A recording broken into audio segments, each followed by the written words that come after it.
ஏற்கனவே அதிமுக பல்வேறு பிளவுகளை கடந்த காலங்களில் சந்திச்சிருக்கு அப்படின்னு சொல்லலாம். இந்த சபையில் நடந்திருக்கக்கூடிய நிகழ்வுகளை எப்படி பார்க்குறீங்க? கவலைக்குரியதாக தான் இருக்கு. 25 பேர் சிவி சண்முகம் தலைமையிலானவர்கள் ஓட்டு போட்டிருக்காங்க. அந்த பக்கம் 22 பேர் எடப்பாடி தரப்பில் எதிர்த்து ஓட்டு போட்டிருக்காங்க. இதில் இன்னொரு வினோதமும் நடந்திருக்கு. கொரோனா உத்தரவை பிறப்பிக்கல் 22 பேர் மட்டும்தான் அதிமுக, மீதியெல்லாம் கட்சி தாவல் தடை சட்டத்தின் கீழ் தகுதி இழக்க நேரிடும். ஆனால் அதுக்கான முடிவை இனி எதிர்காலத்தில் நாளை தினம் அந்த கட்சிக்குள்ளே புயல், சூறாவளி, சுனாமி எல்லாம் வீசப்படும். எஸ்எஸ் நியூஸ் நேயர்களுக்கு வணக்கம். தமிழ்நாடு சட்டசபையில் ஒரு முக்கியமான நிகழ்வு நடந்திருக்கிறது. நம்பிக்கை வாக்கெடுப்பு நடந்து முடிந்திருக்கிறது.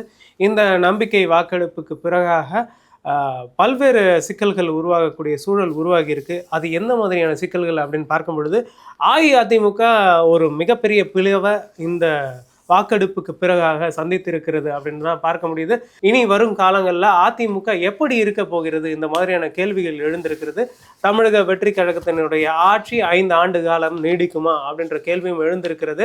இது தொடர்பாக பேசுவதற்காக நம்முடைய மூத்த பத்திரிகையாளர் திரு பாக்கி அவர்கள் இணைந்திருக்கிறார். அவரோடு பேசலாம்.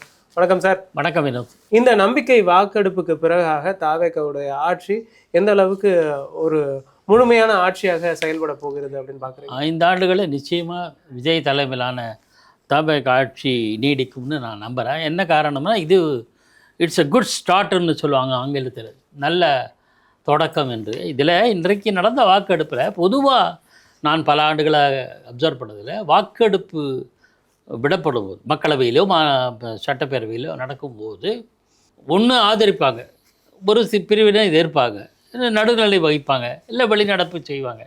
ஆனால் இந்த முறை எல்லா விதமான ஃபேக்டர்ஸும் பார்க்க முடிஞ்சுது. உதாரணத்துக்கு ஆதரித்தவங்க, அப்புறம் எதிர்கட்சி வரிசையிலேருந்து ஒரு பிரிவின் பிரிஞ்சு தனியாக ஆதரிச்சது, இது எப்போதுமே இல்லாத ஒரு விஷயம். அப்புறம் எதிர்த்தவங்க இருந்திருக்காங்க, நடுநிலை வழக்கம் போல் இருந்திருக்காங்க, பங்கேற்காமல் அப்ஸ்ட்ரைனிங் ஃப்ரம் த ஓட்டிங் இருக்குல்ல, அது மதிமுக இருந்திருக்காங்க. அப்புறம் வெளிநடப்பு பண்ணியிருக்காங்க. வாக்கெடுப்பில் பல சமயங்கள் வெளிநடப்பு பண்ணுற சமூகம். இதோட தேர்தல் முடிவு தொடர்பான வழக்கு நீதிமன்றத்தில் இருக்கும்போது வாக்களிக்க முடியாத, சட்டப்படி வாக்களிக்க இயலாத ஒரு நிலையில் இருக்கிற ஒரு சூழல் இன்றைக்கி வந்திருக்கு. அதில் ஒருவர், அதாவது தெரியுமில்ல உங்களுக்கு, சிவகங்கையில் திருப்பத்தூர் தொகுதியில் முன்னாள் அமைச்சர் பெரிய கருப்பனை எதிர்த்து போட்டிட்டு ஒரு வாக்கு வித்தியாசத்தில் வெற்றி தோல்வி ஊசலாடுகிற அந்த நிகழ்ச்சி. இந்த மாதிரியான இத்தனை சூழல்களோட இந்த அத்தனை விதமான ஃபேக்டர்ஸும் இன்றைய வாக்கெடுப்பு பங்கேற்று நடந்திருக்கு. இல்லை மற்றதெல்லாம் கூட வேறு, மற்ற விஷயங்கள் ஆதரவு, எதிர்ப்பு, நடுநிலை, வெளிநடப்பெல்லாம் இருக்கட்டும். இந்த முறையில் ஒரு கட்சி சார்பாக, ஒரு அணி சார்பாக தேர்ந்தெடுக்கப்பட்டவர், அது தவேகாவுக்கு ஆதரவற்ற எதிரான நிலையில் அரசியல் தேர்தல் கடத்தை சந்தித்து வெற்றி எம்எல்ஏவானவர் கட்சியிலிருந்து நீக்கப்பட்ட பிறகு வாக்கெடுப்பில் கலந்துக்கிட்டு இருக்கார். ஸோ இது ஒரு வினோதமான சம்பவம். இதில் முக்கியமான இந்த ஆட்சியாளர்களுக்கு எதிரான தேர்தல் களத்தை சந்தித்து சட்டப்பேரவைக்கு வந்திருக்கிற ஒரு கட்சி, அதாவது அனைத்து இந்திய அண்ணா திமுக, ஸ்ப்ளிட்டாகி ஓட்டு போட்டிருக்காங்க. ஆனால் இது டிஸ்குவாலிஃபிகேஷன் இல்லை, சபையில் ஸ்ப்ளிட், செங்குத்தாக பிளவுபட்டதுங்கிற நிலை இல்லை, ஒரே சின்னத்தில் வெட்டி போட்டிருக்காங்க, தனி அணியாக அறிவிக்கப்படலை. இது மாதிரியான வித்தியாசமான சூழலில் கிட்டத்தட்ட 25 பேர் தவேக அரசுக்கு ஆதரவு தெரிவிச்சிருக்காங்கங்கிறது தான் வினோதமான சம்பவம். இது தமிழக அரசியலில் பல்வேறு நாடகங்களை அரங்கேற்றுவதற்கான தொடக்கம் என்று நினைக்கிறேன். ரொம்ப ஆச்சரியமாக இருக்குது. ஏற்கனவே அதிமுக பல்வேறு பிளவுகளை கடந்த காலங்களில் சந்திச்சிருக்கு அப்படின்னு சொல்லலாம். இந்த சபையில் நடந்திருக்கக்கூடிய நிகழ்வுகளை எப்படி பார்க்குறீங்க? சிவி சண்முகம் தரப்பு இபிஎஸ்க்கு எதிராக போர்க்கொடி தூக்கி இருக்காங்க. சபையிலேயே அவங்க கான்வர்ஸ் பண்ணக்கூடிய நிகழ்வுகள்லாம் பார்க்க முடியுது. விஜயபாஸ்கர் ஓடோடி போய் சிவி சண்முகம் இருக்கைக்கு போயிட்டு அவர்கிட்ட ஒரு தகவல் சொன்னாங்க. 2 பேரும் அந்த இடத்துலயே ஆலோசனையில் ஈடுபடுறாங்க. அதற்கப்புறம் இபிஎஸ் பேசுகிறாரு, இல்லை இல்லை இல்லை அப்படின்னு சொல்லிட்டு இவர் நிராகரிக்கிறாரு. அந்த நிகழ்வுகளெல்லாம் நீங்கள் எப்படி பார்க்குறீங்க? அதாவது ஸ்பீக்கருக்கு சில அதிகாரம் உண்டு, யாரை வேணால் பேசுகிறதுக்கு அனுமதிக்கலாம், அனுமதிக்கக்கூடாது. அப்படிங்கிறதெல்லாம் வேறு. ஆனால் ஒரு கட்சியினுடைய தலைவர் என்று அங்கீகரிக்கப்பட்ட வெளியில் கட்சியினோட பொதுச் செயலாளராக திரு எடப்பாடி பழனிசாமி ஏற்றுக்கொள்ளப்பட்டார். அது இன்றைக்கு வரையில் மாறல. நேற்றைய தினம் இவர் அவரது நிலைப்பாட்டுக்கு எதிராக போர்க்குறு கொடி எழுப்பிய சிவி சண்முகமே எங்களுக்கு பொதுச் செயலாளர் அவர்தான் என்று நேற்று வரையில் சொல்லியிருக்காங்க. இனிமே மாற்றம்ன்றத வேறு விஷயம், இது ஒரு பக்கம். ஆனால் அதற்கு பிறகு தலைவர்கள் பேசுவார்களே தவிர கட்சி உறுப்பினர்களை நடுவில் தான் பேச விடுவாங்க. இப்போ உதாரணத்துக்கு ஒரு கட்சியினுடைய தொடர்பாக 2-3 உறுப்பினர்கள்லாம் பேசிட்டு அப்புறம் தான் அந்த கட்சியினோட தலைவர் பேசுவார்கள். இப்போ ஆளுங்கட்சி என்னை தாவேக்காவில் வேறு யாரும் பேசலை. விஜய் கட்சியினோட தலைவரும் முதலமைச்சருமான ஜோசப் விஜய் மட்டும்தான் பேசியிருக்கார். அந்த கட்சியில் வேறு யாரும் அனுமதிக்கலை. ஆனால் அதிமுகவில் அந்த கட்சியினுடைய பொதுச் செயலாளர் அந்த அந்த கட்சி குழுவினுடைய தலைவராக இருக்கிற எடப்பாடி பழனிசாமி பேசின பிறகு எஸ்பி வேலுமணியை பேச வச்சிருக்கு. அங்கேயே வில்லங்க ஆரம்பிச்சிச்சு. அது மரபா இல்லையா, சட்டப்படி தவறானா இல்லை, ஆனால் மரபானா மரபில்லை. அந்த விஷயத்தில் ஸ்பீக்கரே ஒரு மாதிரியான நிலைப்பாட்டை எடுத்துக்கிட்டா பரவாயில்ல, பேசலாம். ஆனால் வாக்கெடுப்பு அந்த அவரோட பேச்சு வாக்கெடுப்பில் ரிஃப்ளெக்ட் ஆகுது, எதிரொலிக்குது. அதுதான் பெரிய சிக்கல். இது சபையில் இல்லை. இப்போது சபை ப்ரோரோக்டு ஒத்தி வைக்க மறு தேதி குறிப்பிடப்படாமல் ஒத்தி வச்சாச்சு. இனி எதிர்காலத்தில் நாளை தினம் அந்த கட்சிக்குள்ளே புயல், சூறாவளி, சுனாமி எல்லாம் வீசப்போகுது. அது ஒரு முடிவுக்கு ஒரு குழப்பம். தேர்தல், அதாவது நீதிமன்ற படையெடுப்பா, கட்சி 2ஆ பிரிதா, சின்னம்மா, எல்லா விஷயமும் தெரியும். அதில் என்னன்னா 25 பேர் சிவி சண்முகம் தலைமையிலானவர்கள் ஓட்டு போட்டிருக்காங்க. அந்த பக்கம் 22 பேர் எடப்பாடி தரப்பினர் எதிர்த்து ஓட்டு போட்டிருக்காங்க. இது வெர்டிகல் ஸ்பிளிட், அதாவது வெர்டிகல் ஸ்பிளிட் வெளியில் சொல்லிக்கலாம். சட்டப்பேரவையில் ஆன்டி டிஃபெக்ஷன் லாவை பொறுத்தவரையில் அது 2/3 இருக்கணும். இதில் இன்னொரு வினோதமும் நடந்திருக்கு. கொறடா உத்தரவை பிறப்பிக்கலை. ஏனென்றால் கொறடா யார் என்பது சபாநாயகர் ஏற்றுக்கொண்டதா தெரியல. இபிஎஸ் என்ன சொல்கிறாருன்னா, இபிஎஸ் தனக்கு ஆதரவாக இருக்கக்கூடிய அதிமுக எம்எல்ஏக்கள் அனைவருமே தாவேக அரசுக்கு எதிராக தான் வாக்களிப்பாங்க அப்படின்னு சொல்லியிருந்தாரு. அதிமுக சார்பில் தேர்ந்தெடுக்கப்பட்ட அந்த 47 பேருமே தனக்கு ஆதரவானவர்கள், அவங்க எதிர்த்து தான் வாக்களிப்பாங்க அப்படின்னு சொல்லிட்டு இருந்தாங்க. அப்படி இருக்கக்கூடிய சூழல்ல உடனடியாக இவங்க ஒரு ஃபேக்ஷன் இல்லை, நாங்கள் ஆதரவு தெரிவிக்கிறோம் அப்படின்னு. இது ஒரு பெரிய சிக்கல்.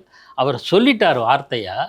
ஆனால் அவருக்கு நேர் எதிரான நிலைப்பாட்டை எஸ்பி வேலுமணி எடுத்து பேசியிருக்காரு. அது கூட பேச்சோட போகுது. வாக்கெடுப்பிலும் அது எதிரொலித்திருக்கு. அதுதான் விஷயமே.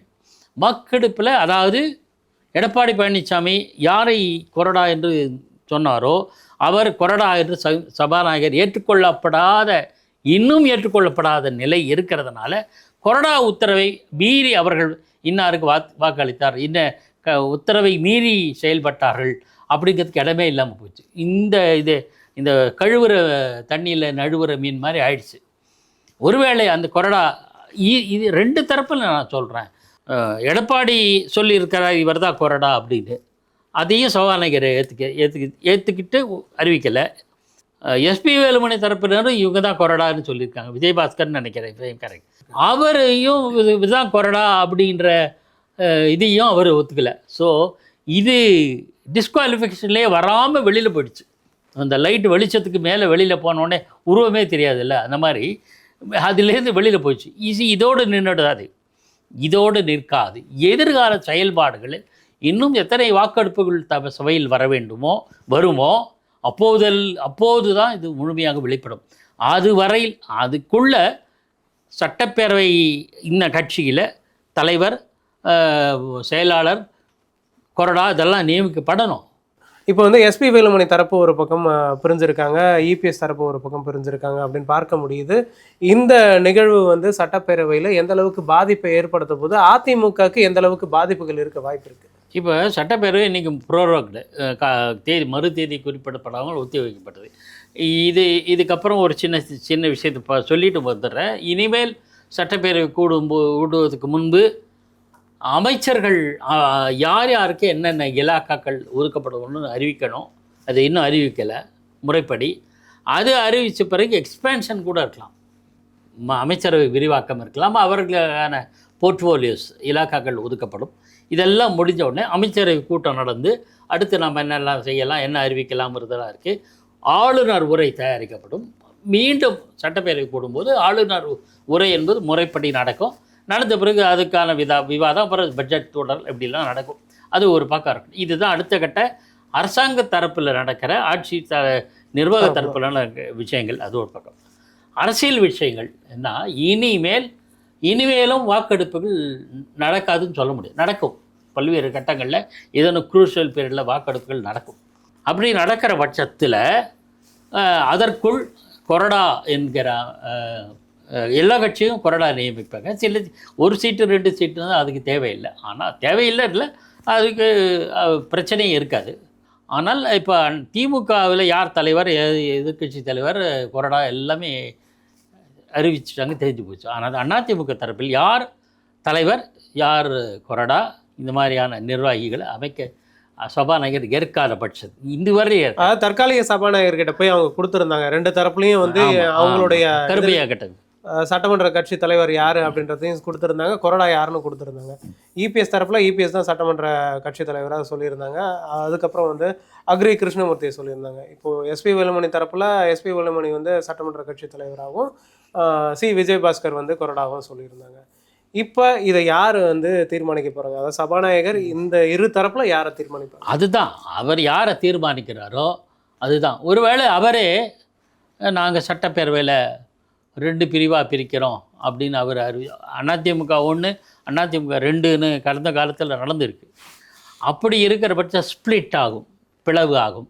பிளவுன்னா 2/3, ஒரு அணியில் 2/3, ஒரு அணியில் 1/3 இருக்கலாம். இது வந்து கிட்டத்தட்ட 25 பேர் வந்து தாவேக அரசுக்கு ஆதரவாக வாக்களிச்சிருக்காங்க, 22 பேர் எதிர்த்துருக்காங்க. கிட்டத்தட்ட பாதி 50% எப்படி எடுத்துப்பாங்கன்னு எனக்கு தெரியாது, அதுக்கான சட்ட நுணுக்கம் தெரியல. ஆனால் 2/3 பிரிஞ்சாதான் தனி அணியாக கருதப்படும். இதுதான் இயல்பு.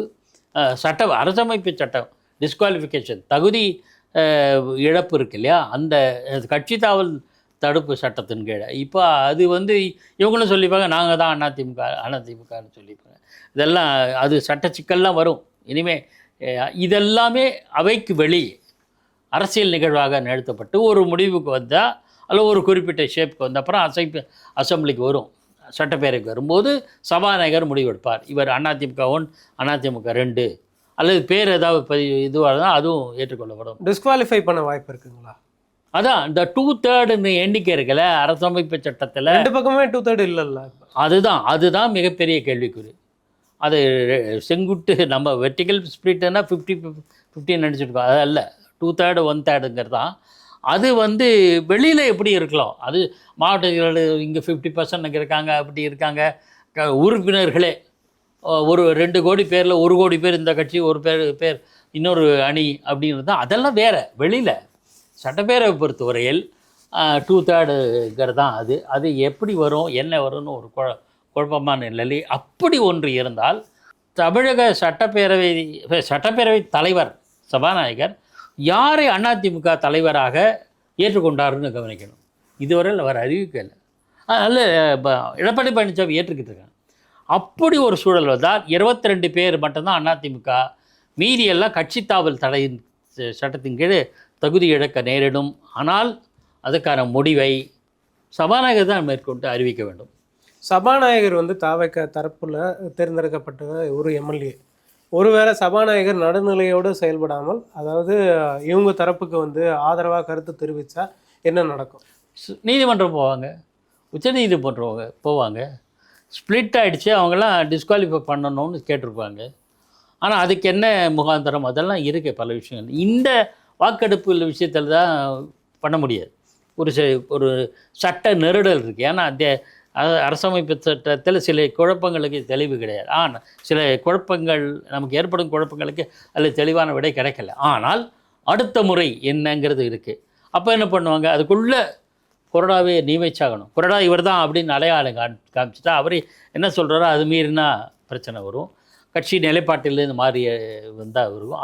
இதுக்கு இந்த அடுத்த வாக்கெடுப்பின் போது வெளிப்படுவதற்கு முன்பாகவே வெளியிலே கட்சியிலே எல்லா விதமான நிகழ்வுகளும் நடக்கும். அநேகமாக நேற்று சிவி சொன்ன மாதிரி பொதுக்குழு கூட்டுன்னு சொல்லுவாங்க. பொதுக்குழுவில் ஒரு தீர்மானம் கொண்டு வருவாங்க. அதுக்கு எத்தனை பேர் ஆதரவு எதிர்ப்புங்கிறவரோ அதை ஒட்டி எடப்பாடி பழனிசாமி பொதுச் செயலாளராக நீடிக்கிறாரா இல்லையா, அல்லது வேற ஒருத்தர் வராரா இல்லையா, ஏகப்பட்ட பிரச்சனைகள் இதெல்லாம் வெளியில் முடித்து வந்து கிளியர் ஆன அப்புறம் தான் சட்டப்பைக்கு உருவாங்க. ஸோ இன்னும் அரசியல் நாடகங்கள் தொடர்ந்து நடக்க இருக்கின்றன, தீவிரமாக நடப்பதற்கான வாய்ப்புகள் இருக்கின்றன. ஆனால் அரசாங்கத்தை பொறுத்தவரையில் அவங்க ஆதரவு கேட்பாங்க, ஆதரவு யார் கொடுத்தாலும் ஏற்றுப்பாங்க. அது ஒன்றும் அவங்களுக்கு ஆட்சேபனை இருக்காது. ஏன்னா நிரந்தரமாக செயல்படணும். அரசியல் ரீதியாக பார்த்தீங்கன்னா ஐயுஎம்எல், இந்திய கம்யூனிஸ்ட் கட்சி, மார்க்சிஸ்ட் கம்யூனிஸ்ட் கட்சி, விடுதலை சிறுத்தைகள் கட்சிகள், இந்த கட்சிகள் ஆதரவு தெளித்தாலும் நாங்கள் இன்னும் திமுக கூட்டணியில் நீடிக்கிறோம் என்கிற ஒரு குழப்பமான நிலைப்பாட்டை தெரிவிச்சிருக்காங்க. ஸோ வைட்டல் இஷ்யூஸில் திமுக பக்கம் தான் இருப்பாங்க. ஆட்சி தக்க வச்சுக்கணும். கூட்டணியில் இருக்கிறது காங்கிரஸ் மட்டும்தான் அப்படின்னு பார்க்க இது அது உறுதி செய்யப்பட்டது. அது மாற்றம் கிடையாது. இந்த ரெண்டு இருக்கு இல்லையா, விசிகே, ஐயுஎம்எல், சிபிஐ, சிபிஎம் 8 பேர். இந்த 8 பேர் என்ன பண்ண போகிறாங்க? சப்போஸ் இதுக்கு தான் அரசியல் கட்சி என்ன கருதுகிறது, இந்த 8 பேர் எந்த காலத்துலேயும் அந்த பக்கம் போகலாம். நித்தியகண்டம், பூர்ணாய் சுமாரி அப்படி போனால் நமக்கு பலம் போயிடும். ஆகையினால் இந்த அதிமுக 2ஆக பிளவுபட்டோம். அதெல்லாம் வெளியில் நடந்து முடிக்கணும். அதில் நம்ம சைலண்ட் ஸ்பெக்டேட்டராக, அமைதி பார்வையாளராக இருப்போம். வெளியில் அந்த பிரிவெல்லாம் நான் முடிஞ்சு வந்து அந்த 22 பேரோ 25 பேர், 22 பேர் அதிமுக எடப்பாடி பக்கம் இருப்பாங்க, 25 பேர் சிவிஎஸ் பக்கம் இருக்காங்க, எஸ்பி வேலுமணி தலைமையில் இருக்காங்க அப்படிங்கிறது இன்றைக்கி தெரியுது. நாளைக்கு அதுவும் என்ன மாற்றங்கள் வரலாம், அது நமக்கு தெரியாது. அப்போ அந்த தரப்பினர் நமக்கு ஆதரவு தனிக்குழுவாக சட்ட ரீதியாக அரசமைப்பு சட்டத்துக்கு உட்பட்டு தனி கட்சியாக ஏற்றுக்கொள்ளப்பட்டால் அந்த சூழலில் நமக்கு ஆதரவு தெரிவித்தா அப்போ நமக்கு சப்போர்ட்டிவாக இருக்கும். இப்போது இது ஒரு cat on the wall situation தான். இந்த மாதிரியான ஒரு சம்பவம் இந்த அரசுக்கு எந்த அளவுக்கு நாட்களில் ஒரு பாதிப்பை ஏற்படுத்தும்? அதாவது எப்போ வேணாலும் இந்த ஆட்சி கவிழலாம் அப்படின்ற ஒரு நிலை நீடிக்குமா? அது இப்போ சித்திக்கு அது தெரியாது. அது அரசினுடைய அரசியல் செயல்பாடுகள், கொள்கை ரீதியான செயல்பாடுகளை ஒட்டி அது எதிர்க்கட்சிகள் எப்படியெல்லாம் இருக்குங்கிறது, அது ஆட்சி கவிழ்வதற்கு இது மட்டும் காரணம் இல்லை, நம்பர் மட்டும் காரணம் இல்லை, அதெல்லாம் இருக்கே. அப்போ நாங்கள் திடீர்னு ஆதரவு கொடுக்குறோன்ட்டு அதிமுக எடப்பாடி தரப்பினரும் வந்துட்டாங்கன்னா சூழலே மாறுவதற்கான சான்சஸ் நிறைய இருக்குது. ஒன்றும் சொல்ல முடியாது. இப்போ காங்கிரஸ்லேருந்து வெளியேறி தேசியவாத காங்கிரஸ் கட்சி ஒரு கட்டத்தில் தேசியவாத காங்கிரஸுக்கு ஆதரவு தெரிவிச்சதில்ல, அந்த மாதிரி சூழல் வரலாம். வருமா வராதான்னு தெரியாது. தமாக காங்கிரஸ்லேருந்து வெளியேறினாலும் தமாக காங்கிரஸோடு இணைந்து 2001 சட்டப்பேரவை தேர்தலை எதிர்கொண்டதில்லை. அதெல்லாம் அது மாதிரி நடக்கலாம். திமுகவிலிருந்து வெளியேறுது. ஆனால் அதே மதிமுக இப்போ திமுகவோடு இணங்கி செயல்படுகிறது. அது வேறு விஷயம். நம்ம அந்த மாதிரி ஒரு சூழல் வேறு. ஆனால் பொறுத்திருந்து பார்க்கணும். இப்போ வெளியில் இப்போ நிச்சயமாக வெட்ட வெளிச்சம் அதிமுக பிளவை சந்திக்கிறது. ஒன்று, கட்சி பொதுச் செயலாளர் நான் பதவியை விட்டு விலகிறேன், எல்லாம் ஒன்றா இருக்கோமா அப்படின்னு சொல்லி வேற ஒருத்தரை ஏற்று ஒரு வாதத்துக்காக சொல்கிறேன். இது நடக்கும் நான் சொல்லலை. இபிஎஸ் அந்த அளவுக்கு எடுப்பாரா அது தெரியாது. ஏன்னா கட்சியை நான் அதை ஸ்ட்ராங்கா ஹோல்ட் பண்ணிருக்கேன். அதை நாம சொல்ல முடியாது, இப்படி நடக்கும் சொல்ல முடியாது. அப்படி நடந்தாலும் மறுப்பதற்கில்லை. சட்ட ரீதியாகவோ ஒரு எந்த குழப்பம் வராது. திடீர்னு நாளைக்கு கட்சி கூட்டினோடனே சரி நீங்கள் சொல்கிறதெல்லாம் ஒத்துக்கிறேன்ப்பா, நான் பொதுச் செயலாளர் பதவியிலேருந்து இறக்கிறேன், இன்னார் ஆகட்டும், ஒன்றும் ஓகே, இனிமேல் தாவேக்காக்கு ஆதரவு தெரிவிப்போம் அப்படின்னு ஒரு முடிவை எடுத்துட்டாங்கன்னு வச்சுக்கோங்க, அந்த கட்சி ஒட்டுமொத்தமாக இது நடக்காதுன்னு சொல்ல முடியாது. இதுதான் நடக்கும் நான் ஜோசியும் சொல்ல விரும்பலை. இது நடக்க முடியாதுன்னு சொல்ல முடியாது. இதில் நடப்பதற்கான சான்சஸ் இருக்குது. அப்படி ஒரு சூழல் வந்ததுன்னா தாவேக்கா ஸ்டேபிள் கவர்மெண்ட், அதில் மாற்று கருத்து. சார், இப்போ விஜய் அவர்கள் எல்லா கட்சி தலைவர்களையும் போய் பார்த்தாரு. முன்னாள் முதல்வரை போய் சந்திச்சாரு, வைகோ அவர்களை சந்திச்சாரு, திருமாவளவன் உள்ளிட்ட முக்கிய தலைவர்கள், சீமானை கூட சந்திச்சாரு. எதிர்ப்பு தெரிவித்த எல்லாருக்குமே போயிட்டு நேரடியாக சந்திச்சு அவங்ககிட்டே போய் வாழ்த்து வாங்கிட்டு வந்தாருன்னு பார்க்கலாம். அப்படி இருக்கக்கூடிய சூழல்ல அதிமுகவில் இருக்கக்கூடிய இன்னொரு ஃபேக்ஷனை போய் சந்திக்கிறாரு. ஆனா எடப்பாடி கே பழனிசாமி அவர்களை சந்திக்கல. இதை எப்படி பாக்குறீங்க? இங்கே அரசியல் ஆரம்பிச்சிச்சு. எஸ்பி வேலுமணியோ சி விஷன் வீட்டுக்கு போய் பார்த்ததோ தவறு இல்லை, அது அவருடைய விருப்பம். ஆனால் 4.5 ஆண்டுகள் முதலமைச்சராகவும் 5 ஆண்டுகள் எதிர்க்கட்சி தலைவராகவும் இருந்த மிக மூத்த ஒரு அரசியல் தலைவர், 73 வயதான தலைவரை, அது நேற்று பிறந்தநாள் கொண்டாடிய தலைவரை சந்திக்காமல் இருத்தல் வந்து விரைவில் சந்தித்தால் வரவேற்கன்னு பாராட்டுக்கன்னு திருமாவளவன் கூட சொல்லியிருக்காரு, நான் அவரை கண்டிப்பா சந்திக்கணும்னு சொல்லியிருக்கேன், இபிஎஸ் அவர்களை அவர் சந்திச்சே ஆகணும்னு சொல்லியிருக்கேன் அப்படின்னு. அநேகமாக சந்திப்பாருன்னு தான் நான் நம்புகிறேன். விஜய்கிட்ட அந்த மாதிரியான அணுகுமுறை இல்லை. அது மட்டுமல்ல, கொள்கை எதிரி என்று சொன்னாலும் கூட பாஜக தலைவர்களையும் அவர் சந்திக்க வேண்டும் அப்படின்னு நான் பார்க்குறேன். அதுவும் நல்ல பாஜகவை சந்திக்கிறது என்ன பெரிய அரசியல் சாசனப்படி குற்றமா, இல்லை குற்ற வழக்கில் வந்து கிரிமினல் கோடில் வந்து தவறா இல்லையே. அப்புறம் போய் சந்திக்கலாம். சார் ஏதாவது கன்ஸ்ட்ரக்டிவ் ஐடியா சொல்லுங்கள், நாங்கள் ஏற்றுக்கிறோம், இல்லை ஏற்றுக்கலை, எது வேணால் சொல்லலாம். ஆனால் சந்தித்தது இத்தனை பேரை சந்தித்தவர், அவர் கடுமையாக சாடிய தீய சக்தி என்று சாடிய திமுக தலைவர்களே சந்தித்திருக்கிறார்.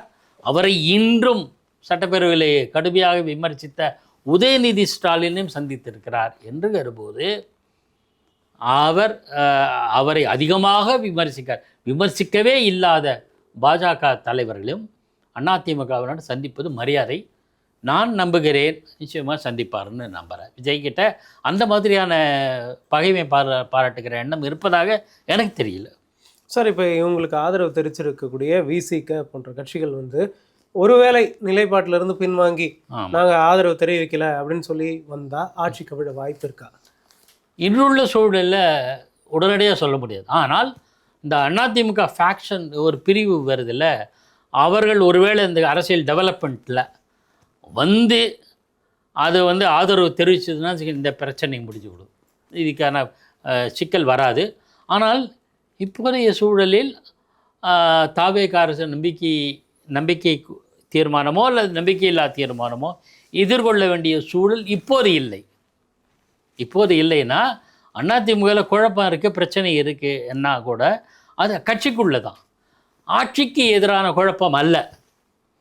தாவேகாவை ஆதரிப்பதா இல்லையா என்பது இல்லை, அவங்களுக்குள்ள தான் இன்டர்னல் பாலிட்டிக்ஸு என்பதனால் கட்சிக்குள்ளே ஏற்படுகிற பிரச்சனை தானே தவிர ஆட்சிக்கு எதிரான என்கிறப்ப ஒரு கற்பனையாக சொல்கிறேன். இது நடக்கும் நான் சொல்கிறேன். ஆளுங்கட்சியில் ஒரு பிரிவினர் வெளியே வந்து போர்க்கொடி எழுப்பினாங்கன்னு வச்சுங்களேன், அப்போது நம்பிக்கை இல்லா தீர்மானம்லாம் கேட்பாங்க. இப்போ அதுக்கான அவசியம் இல்லை. அதனால் இப்போதைக்கு நம்பிக்கை வாக்கெடுப்போ அல்லது நம்பிக்கையில்லா தீர்மான வாக்கெடுப்போ நடைபெறுவதற்கான சான்சஸ் இல்லை. அதனால் இந்த ஆட்சி நீடிக்கும். எப்படியும் ஒரு 6 மாதம் இந்த பிரச்சனை எல்லாம் சுமூகமாக போகும். அதுக்கு பிறகு அதிமுகவில் ஏற்படுகிற மாற்றங்களை ஒட்டி அடுத்த கட்ட நகர்வை பார்க்கலாம். சார், இப்போ அதிமுகவோட எதிர்காலம் எப்படி இருக்க போகிறது? 2 ஃபேக்ஷனாக உள்ளுக்குள்ளேயே எம்எல்ஏக்களே 2 ஃபேக்ஷனாக இருக்கும் பொழுது இப்போ கட்சி எப்படி இருக்க போகுது? கவலைக்குரியதாக தான் இருக்குது. இப்போதே அதிமுக ஒரு தீவிரமான சுய பரிசோதனை இறங்க வேண்டிய சூழல் இருக்குது. ஓபிஎஸ் விலகும்போது பெரிய தாக்கம் இல்லை, சசிகலாவை வெளியேற்றியது போது பெரிய தாக்கம் இல்லை, அதற்கு முன்பு டிடிவி தினகரன் ஏற்பட்ட முரண்பாடு தாக்கம் இல்லை. இன்னும் சொல்லப்போனால் பன்னீர்செல்வம் திமுகவில் சேர்ந்துட்டார், ஜேசிடி பிரபாகரன் செங்கோட்டையன் போன்றவரெல்லாம் தாவேகாவில் சேர்ந்துட்டாங்க, உரிய பதவிகளை வாங்கிட்டாங்க. ஆனால் சசிகலா அம்மையார் தனித்து களம் கண்டு விட்டார், கட்சியாக போச்சு. அமமுக தனி கட்சி கண்டார்கள், ஆனால் அதிமுக ஃபோல்டுக்கு வந்துட்டாங்க. இது மட்டும் போதாது, கட்சிக்குள்ளே அதிமுகவுக்குள்ள பல சுய பரிசோதனை மேற்கொள்ள வேண்டும். கொள்கையில் ஒரு தெளிவு, கூட்டணியில் ஒரு தெளிவு, அரசியல் நிலைப்பாட்டில் ஒரு தெளிவு, இளம் தலைமுறை அதிகமான மக்களை சந்தித்தல், நம்பிக்கையை ஏற்படுத்தல், மக்களுக்கு நம்பிக்கையை ஏற்படுத்துகிற வகையில் நடந்து கொள்ள வேண்டிய தருணம் இது ஒரு பெரிய சோதனை. இது மாதிரி சோதனை கலைஞர் கருணாநிதி தலைமையில் திமுகவுக்கு பல முறை ஏற்பட்டிருக்கு. அந்த கட்சியும் பல முறை பிளவுகள் கண்டிருக்கு. ஆனால் எல்லா பிளவுகளையும் எதிர்கொண்டு உழைத்து அவர் செயல்பட்டு வெற்றி கண்டார். 13 வருஷம் ஆட்சியில் இல்லாத போது கட்சியிலேருந்து நிறைய பேர் வெளியில் போனாங்க. 93 அவர் ஆட்சி இல்லாத போது மறுமலர்ச்சி திமுக வெளியில் வந்து கடுமையாக உழைச்சார். கட்சியிலேருந்து மதிமுக போச்சு. அப்போ இளைஞர்கள் பட்டாளம் அத்தனையும் மதிமுக பக்கம் வந்தது. வைகோ பின்னாடி அணிவகுத்து நின்றார்கள். கடும் உழைப்பினால 96 அவர் தான் மீண்டும் ஆட்சி பிடிக்க முடிந்தது. அந்த உழைப்பு சரியாகவும் பயன்படுத்தி கொள்ள வேண்டும். ஏதோ ஊர் போனது மட்டும் இல்லை, இதெல்லாம் செய்யக்கூடிய தலைவர்கள் அந்த கட்சிக்கு வேண்டும். தலைவர்கள் வேண்டும் அப்படின்னா எடப்பாடி கூடாது, அப்படி இல்லை. யார் வருகிறார்களோ தெரியாது. ஆனால் அந்த கட்சிக்கு இன்னொரு மிக முக்கியமானது, திமுக போன்ற சில கட்சிகள்லாம் அடுத்த தலைமுறைக்கு கடத்திடுறாங்க கட்சியினுடைய. எம்ஜிஆர் இருந்தபோது எம்ஜிஆர் தரக்கு இப்போ அடுத்து ஜெயலலிதா என்பதை மறைமுகமாக உணர்த்திட்டார்.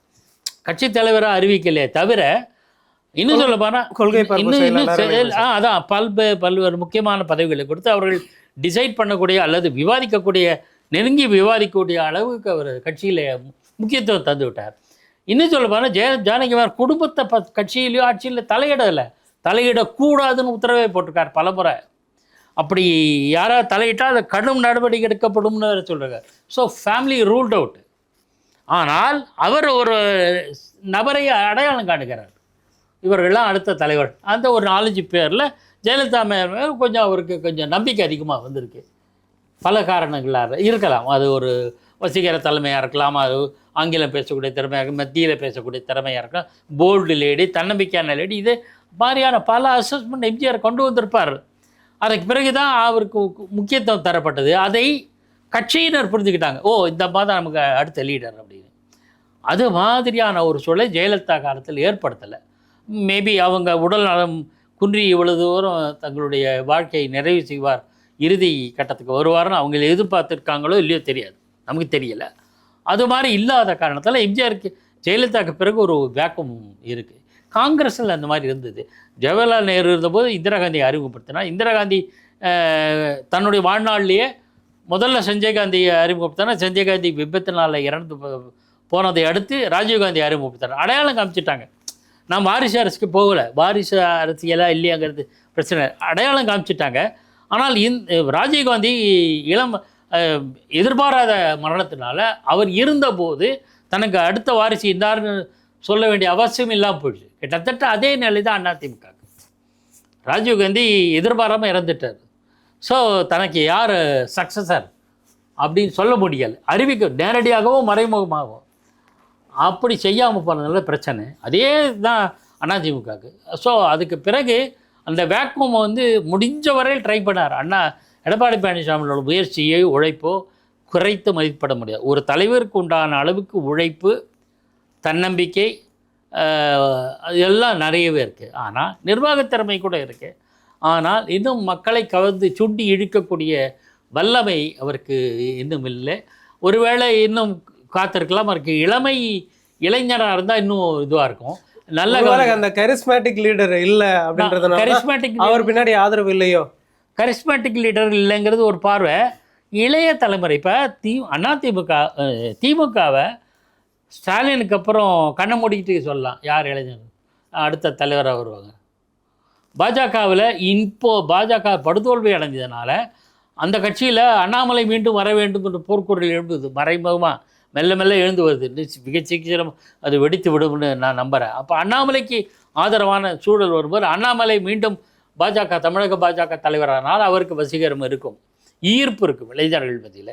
விஜயனோட வெற்றிக்கு திரைக்கவர்ச்சி மட்டுமல்ல, இளைஞருங்கிற ஒரு இளைஞர்னால் 50 வயசு, அரசியல் பொறுத்தல் 50 வயசு இளைஞர் தான். ஒரு துறைக்கு ஏற்ப நீங்கள் பார்த்துக்கணும். அதாவது கிரிக்கெட்டில் 35 வயசில் கிழவன், அரசியலில் 50 வயசு இளைஞர்.